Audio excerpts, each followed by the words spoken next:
first thing about espresso and cappuccino making and espresso machines is cleanliness. Cleanliness, cleanliness, cleanliness. We're talking something that's worth more than a vehicle.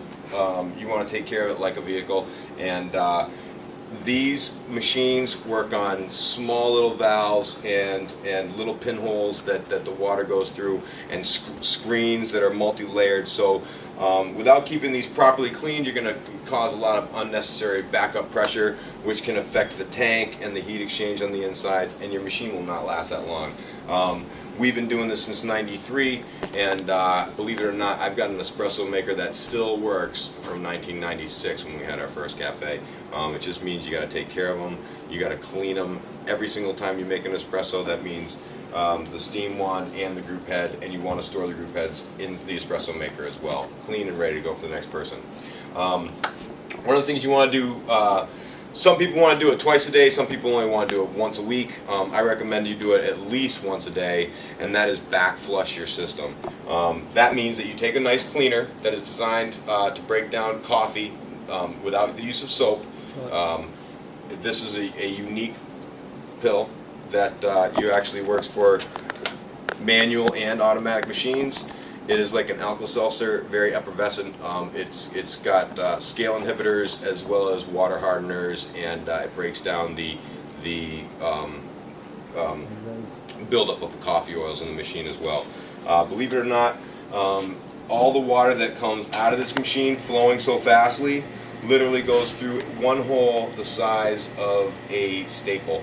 If you had this machine clogged up at all, you would literally have to break it down from top to bottom and clean that hole out. To use this back flush, what you have to do is you take out your portfolio, screwdriver on hand, just a little pry. You do not want to damage the spring ring or the cup. At night, it's not a bad idea to take all these baskets out and soak them overnight in soda water and or hot water with some Ernex in it. But during the day, have your barista pop off the basket. Some people are wondering why I've got a double basket in a single portfolio. I've explained that in video number 1 somewhere, where consistency, consistency, consistency, and the double basket just actually just lets the water go through the coffee straight and evenly, and that's what you want. And these single baskets, sometimes it's conicaled in, like this one, does not work as well. Personally, I feel it does not work as well. You'll notice that this basket does not have any holes in it. That is because you want the cleaner to go in here, the water to enter this, not be able to go around and back up into the system. Espresso makers have 2 valves in them, or a 2-way valve going into the group head, and what that means is you've got one way that goes down through the group head, and then the other valve, the other part of the valve will exhaust them off to the side. The reason being, so much pressure is built up in here, unless they broke that pressure by opening up the valve, you wouldn't even be able to get this handle off. It would just be solidly in there by water pressure alone. So when the chemicals are in here and swishing up and down, and that valve opens up to release, it'll actually suck the cleaner up into the group head and spit it out into the pan below. And that's good because you want the cleaner to get up inside the group head. This is designed to draw chemicals up into it. Some people say how much. You know, if it's a little bit of, if you're using powder instead of a pill, you just put a little a cubic centimeter worth in here, or like a half a teaspoon. Otherwise, you can drop a pill in there, pop it up in, and then let the machine do its thing. You just push it. You'll notice nothing's coming out here, but when you hear it stop and the exhaust out the back, you can actually see some of the white detergent in the bottom of the pan, and that's to let you know it's working. Like I said, you definitely want to do this at least once a week, or once a day, twice a day if you want. It's not going to destroy the pressure in the tank because the water that comes through these group heads works on a heat exchange, so it's a tube going through a hot water tank.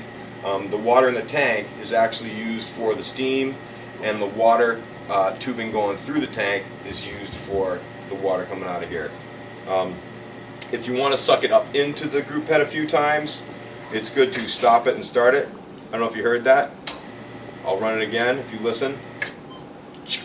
And if you were to see right in the pan right here, you would actually see some white foam and stuff. People ask how long to run it. I like to run it until the pill's gone, or all the stuff's been dissolved. Let's see what that means with this one. Well, the pill's pretty much already pretty good. You can see it's effervescent, and you can actually see that on a machine that's brand new, spanking out of the box today, there's a lot of coffee and sludge in it already. Wow. And if you press it right here, clearing out the rest of the detergent that was in there. Once again, clean this off, put it up in there. I'll let some fresh water go through there. One thing also that I explained earlier is always use the brush. This brush gets up and is to clean the gasket as well as the screen. Use this every single time you make an espresso. Shut that off. Boom. I probably should have done this before I ran the chemicals, but it's never too late. Ba-boom. Take it, pop it off. At this point, towards the end of the night, I would just take all these screens, drop them in a cup with some hot water, and I'd drop a tab in it and let it soak. And then in the morning you come in, you got them clean, pop them in, rinse them off, and you're ready to go. I'm Darren Pierce, Pierce Brothers Coffee Roasters, and I just wanted to help you make the perfect espresso.